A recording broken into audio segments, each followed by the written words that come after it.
Olá, você confere agora notícias que foram destaque nos últimos dias aqui no Senado. A Comissão Temporária Externa do Pantanal debateu por videoconferência nesta sexta-feira as ações de enfrentamento aos incêndios na região. Na reunião, o Ministério Público fez um relato do trabalho que vem sendo feito no Pantanal. O Grupo de Resgate de Animais em Desastres também expôs as iniciativas para minimizar os efeitos dos incêndios sobre a fauna. Como técnicos e especialistas argumentam, parte do que aconteceu foi devido a uma combinação de fatores climáticos, mas não se descartam acidentes ou mesmo ações criminosas. Nós não descartamos até então a possibilidade de haver ocorrido incêndios criminosos, mas também acreditamos que eles não são a maioria. O Pantanal é gigante. Conseguir comprovar quem colocou fogo, os motivos, as causas e que isso foi doloso ou culposo é o grande desafio. Tudo bem que a responsabilidade civil da recuperação dos danos é objetiva, terá que ser feita. O que tem acontecido no Pantanal em 2020 tem mostrado que é preciso aperfeiçoar a legislação. Pleitear a legalidade, o aprimoramento das leis, escutando o homem pantaneiro, escutando aquele que produz e aquele que vive do Pantanal, que é o maior interessado na preservação do bioma. Teria que buscar incentivo para que esses recursos de compensação do SNUC pudessem ser utilizados nesse trabalho de prevenção dos incêndios. Segundo, programa de conversão de multas ambientais. E como se não bastasse a conjuntura mais complexa do clima este ano, o Pantanal convive com graves problemas de infraestrutura de longa data. Aqui está sendo uma catástrofe anunciada. Ano a ano, desmate, a pecuária forte, a agricultura na área de nascente. E uma coisa muito grave também, interligada, a questão, nós não temos um planejamento de resíduos sólidos e de dejetos que chegam in natura nos rios da Bacia do Pantanal. Em meio a essa realidade, o panorama social e econômico no Pantanal vai ganhando contornos diferentes que podem complicar o quadro. O Pantanal tem mudado de mãos. Aquele proprietário rural, tradicional, que conhece o sistema, tem, por conta de descapitalização ou qualquer motivo, tem vendido suas propriedades para outros proprietários que estão colocando um outro sistema de aproveitamento no Pantanal, que nós não sabemos se é sustentável como é o gado hoje. E uma outra reunião nesta semana foi com o ministro do Meio Ambiente, Ricardo Salles. Numa fala inicial breve, o ministro reconheceu a função do fogo preventivo praticado pelos moradores do Pantanal e destacou as medidas que estão sendo implementadas no combate aos incêndios na região. Desde do uso do fogo frio, né, da queima controlada preventiva, do tema da pecuária lá no Pantanal, o uso de retardantes e aviação agrícola enquanto complemento. O aumento dos brigadistas contribui para essas atividades. O senador Nelsinho Trade quer incentivar as boas práticas com reconhecimento e estímulo. Para premiar aqueles que fazem o manejo correto, aqueles que procuram não fazer o desmatamento criminoso, aqueles que, no período correto e de maneira certa, fazem o manejo do solo. O programa Floresta Mais do Ministério do Meio Ambiente, que tem como objetivo a remuneração pelos serviços ambientais, o PSA, que é o maior programa de pagamento pelos serviços ambientais do mundo, que está indo dinheiro direto para o produtor, direto para aquele que tem boas práticas e não para intermediários. A questão das multas e fiscalização também foi abordada. O IBAMA multa muito. O problema é que o IBAMA multa mal. Ele multa muitas vezes o agronegócio, aquele que produz, aquele que põe comida barata na mesa do brasileiro e muitas vezes deixa de passar a manada de elefantes, deixa de passar aquela indústria de crime organizado, crime ambiental organizado, de madeireiros, indústrias madeireiras ilícitas que exploram a Amazônia, ou mesmo de grileiros, de mineradores ilegais que invadem áreas indígenas, áreas públicas, que desmatam as nossas florestas. Nós temos aqui um relatório de março de 2019 e depois reiterado em julho de 2019, no qual a CGU destaca a ineficiência do processo sancionador, ou seja, um percentual muito baixo de multas, de processos administrativos decorrentes de auto de infração, chegam ao final na sua instância administrativa. Não podemos ter, de um lado, nem inação na fiscalização e nem um excesso, né, de fiscalização. É preciso que haja aplicação da lei, né, com contraditório, ampla defesa, devido processo legal. Sobre a sugestão de colocar o Pantanal temporariamente no Conselho da Amazônia, como forma de se usar as Forças Armadas com rapidez no combate aos incêndios, o ministro disse que a medida é desnecessária, já que o emprego dos militares pode ser feito por decreto presidencial com celeridade. Ricardo Salles foi criticado pela gestão do meio ambiente. Atribuir responsabilidade à natureza, falar que os índios são responsáveis por queimadas, diante do... Eu quero falar para o ministro do Meio Ambiente, com todo respeito, que ele entrou para a história. É o ministro que operou um verdadeiro desmonte na área ambiental. Não há desmonte, nós recebemos esse desmonte. O desmonte foi feito antes de nós. Nós recebemos o IBAMA e o ICMBio com 50% do seu quadro de pessoal faltando, com orçamento deficitário, com problemas graves de infraestrutura. Senadores cobram a criação de centros de resgate de animais atingidos pelas queimadas no Pantanal. A maior parte da ajuda até o momento vem de voluntários. Os parlamentares fizeram uma diligência na região. Estamos encerrando agora a visita do Pantanal. Ainda vamos fazer mais um sobrevoo de helicóptero para averiguar tudo aquilo que está acontecendo aqui. O que os senadores da Comissão Temporária do Pantanal viram no sobrevoo à região é assustador. 26% de todo o bioma já foram consumidos pelo fogo este ano. Uma área de 33 mil quilômetros quadrados, ou a soma do estado de Alagoas com o território do Distrito Federal.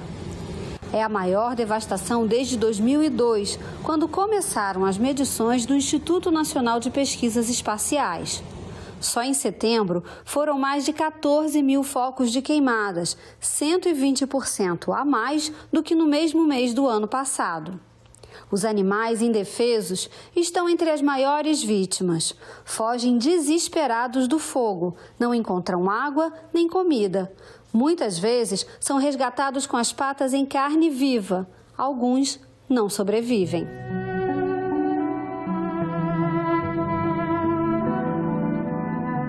Grupos de voluntários se uniram aos bombeiros e aos governos de Mato Grosso e Mato Grosso do Sul para resgatar o maior número possível de animais e minimizar o sofrimento deles.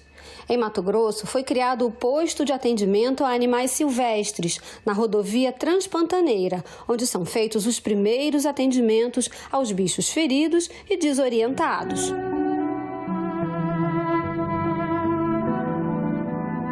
Outro grupo de voluntários se uniu para resgatar os animais em Mato Grosso.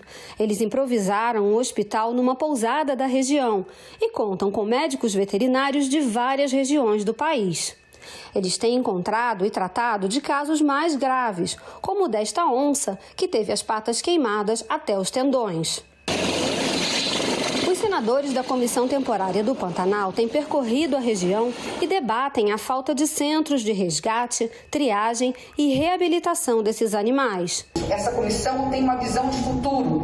Nós precisamos prevenir. Nós estamos aqui para preparar uma vacina para que nos próximos 3, 4 anos de estiagem, que infelizmente haveremos de ter, nós estaremos prontos para combater esse incêndio. Segundo o senador Wellington Fagundes, presidente da comissão, a medida é urgente. Por incrível que pareça, não temos nenhum centro de triagem e reabilitação dos animais silvestres. Nós vamos fazer o diagnóstico do Pantanal. O nosso objetivo é criar o Estatuto do Pantanal, né? Uma legislação moderna e que permita, principalmente, uma atividade econômica, como é o caso do turismo, a atividade da pecuária, que ela é secular, a experiência do homem pantaneiro, no como é lidar com o Pantanal em termos de atividade econômica e preservação ambiental. Então, buscar essa harmonia.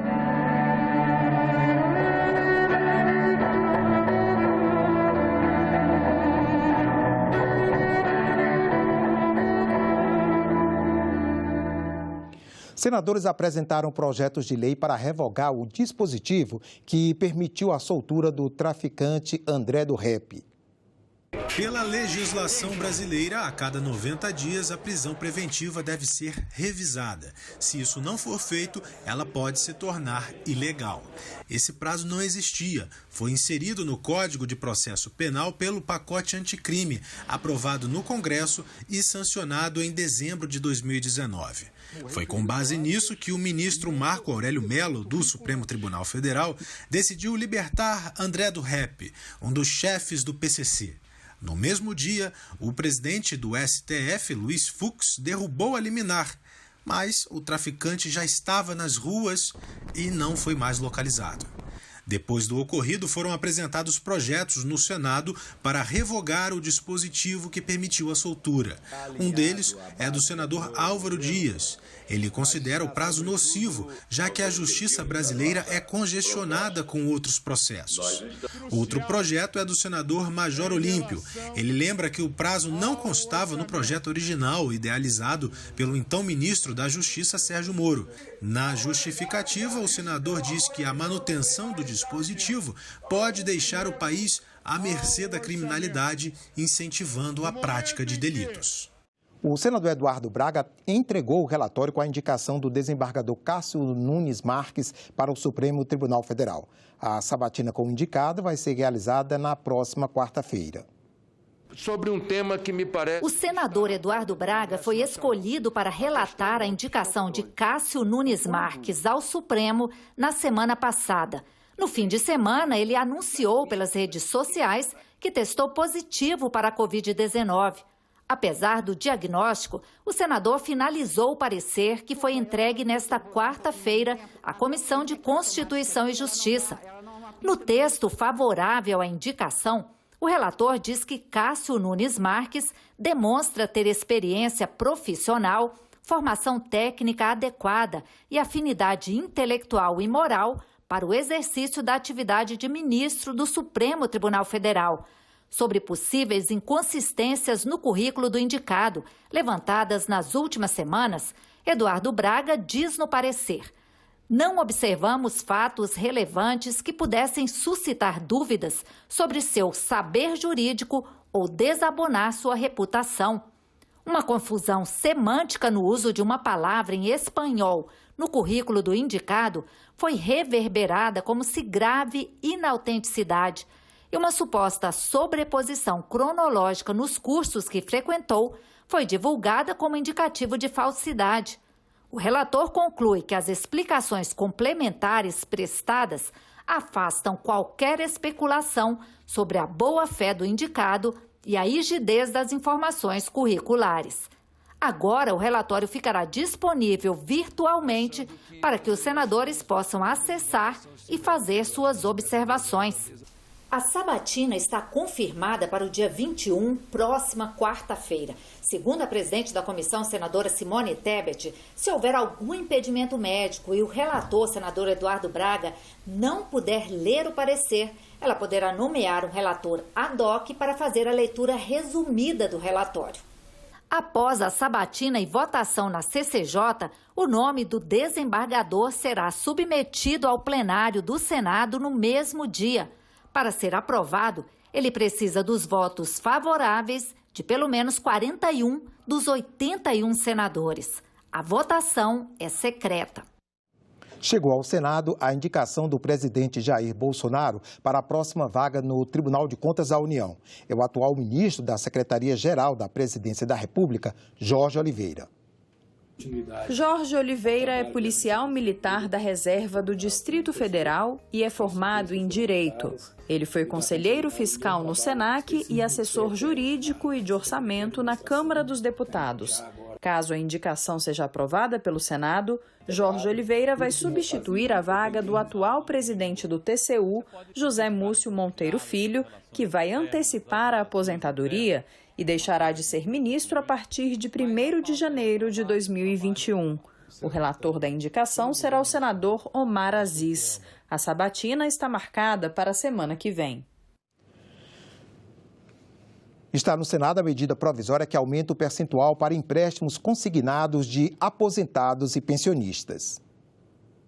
A medida provisória editada no dia 2 de outubro aumenta de 35% para 40% o percentual que aposentados e pensionistas podem comprometer com empréstimo consignado, ou seja, aquele empréstimo que é descontado direto no contra-cheque. Os juros normalmente são mais baixos porque não existe a possibilidade de calote.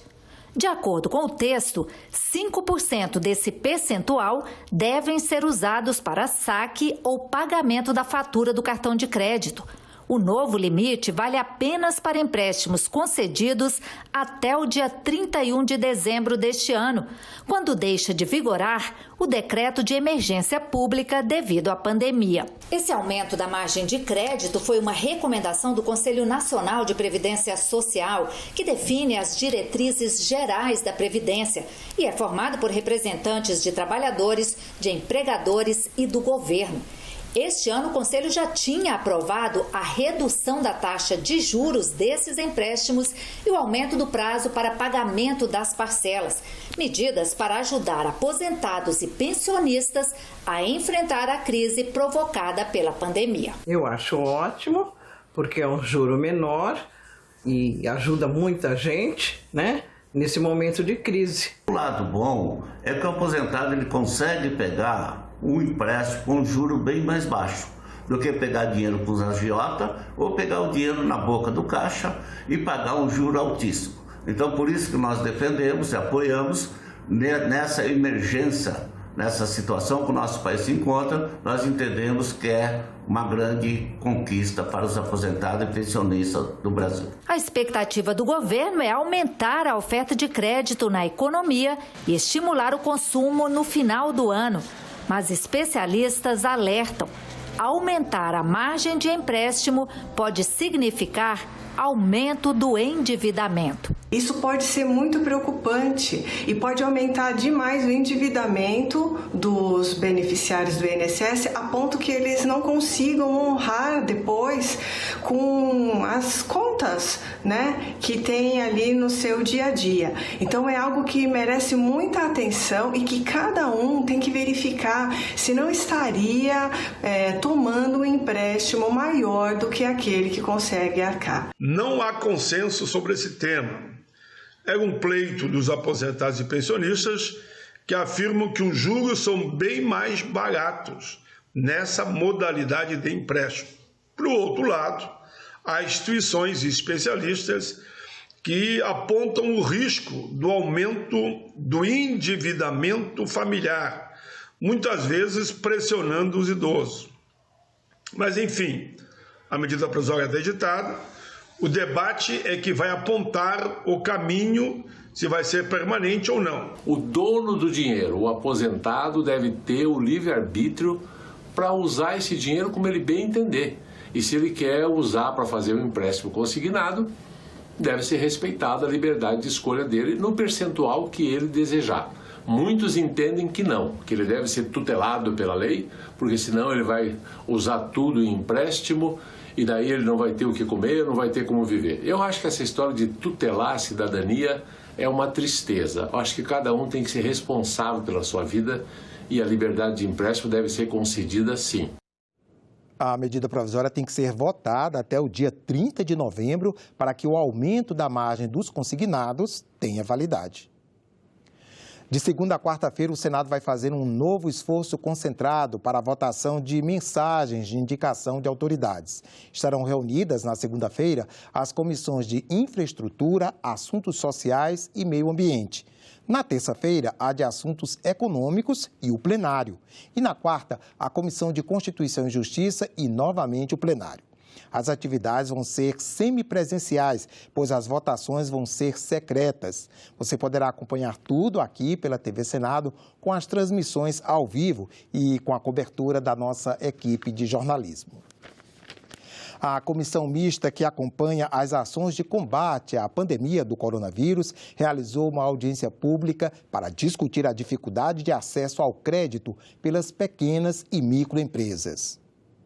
Os representantes dos bancos públicos disseram que as linhas de crédito destinadas às empresas estão sendo executadas dentro dos limites previstos. No âmbito de BNDES, a gente disponibilizou algo perto de 150 bi de linhas, fiz um levantamento agora, até semana passada, mais ou menos 115 bi já foram realizados, o que é um número bastante expressivo.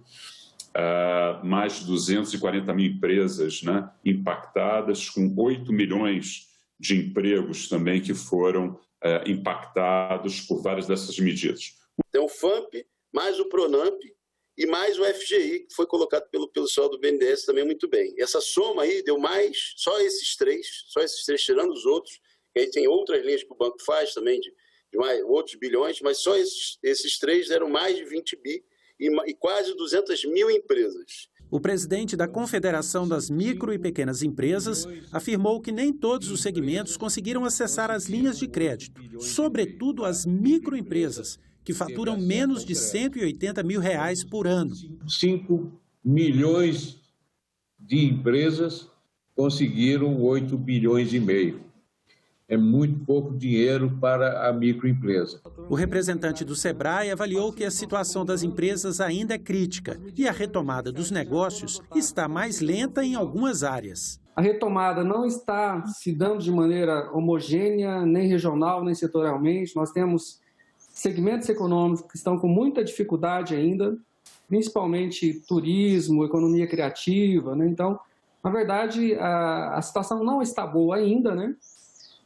Há um risco de segunda onda de fechamento de empresas. O senador Esperidião Mamin, autor do requerimento da audiência pública, propôs que o governo crie um programa de empréstimos a juros zero, que garantiria a manutenção dos empregos nas micro e pequenas empresas.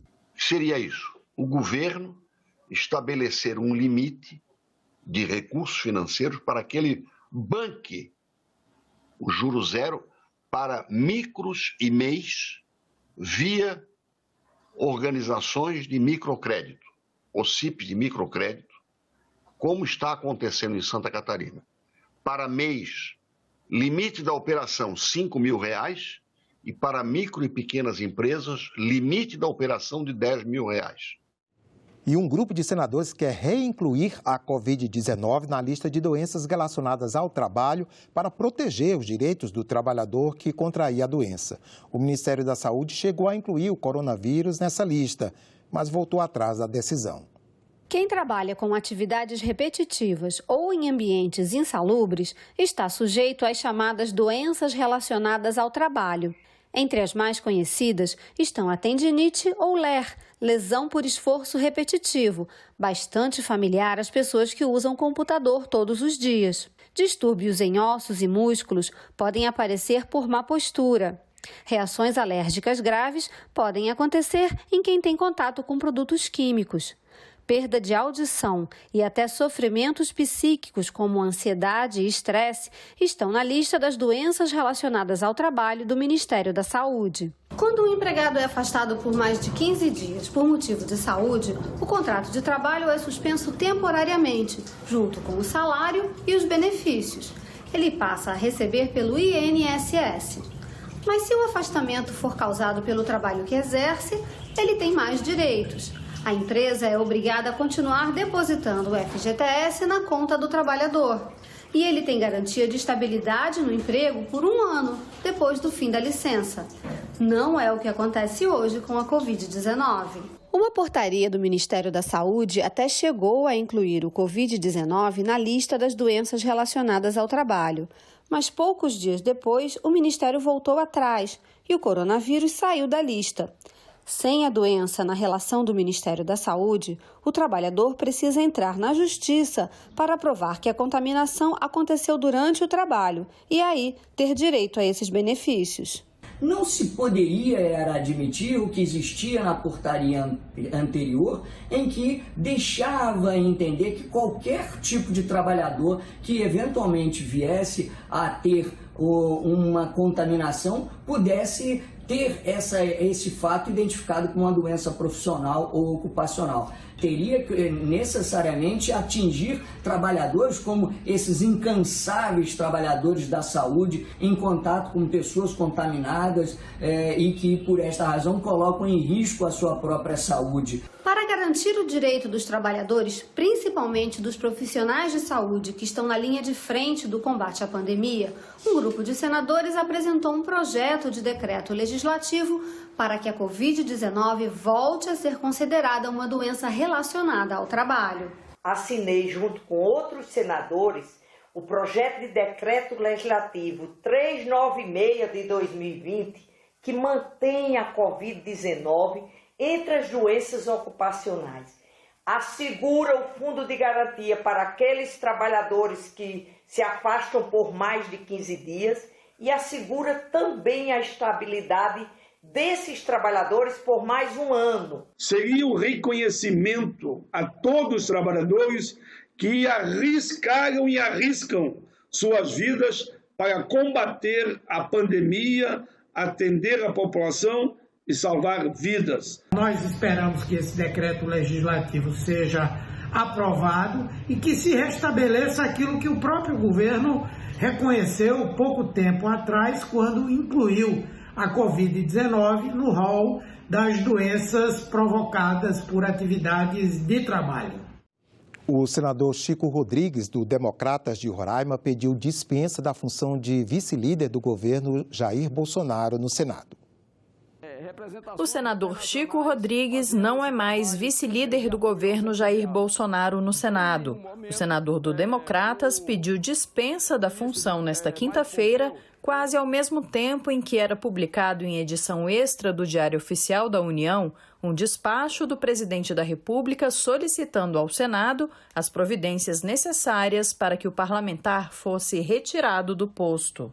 A saída da vice-liderança aconteceu um dia após o senador Chico Rodrigues ter sido um dos alvos da operação da Polícia Federal, que investiga desvios de verbas públicas destinadas ao combate ao coronavírus no estado de Roraima. Em nota publicada nas redes sociais, o senador afirma que está tranquilo com o fato ocorrido em sua residência em Boa Vista. Chico Rodrigues disse ainda que nunca se envolveu em escândalos de nenhum porte, que confia na justiça e que vai provar que não tem nem teve nada a ver com qualquer ato ilícito. Os partidos Rede, Sustentabilidade e Cidadania apresentaram uma petição ao Conselho de Ética e Decoro Parlamentar do Senado, na qual requerem a abertura de procedimento disciplinar contra o senador Chico Rodrigues, que foi alvo da operação da Polícia Federal em Roraima. A representação segue para exame preliminar do presidente do Conselho, senador Jaime Campos. Nós ficamos por aqui. Você pode ver as reportagens desta edição na nossa página na internet, senado.leg.br/tv. Obrigado pela companhia e até a próxima.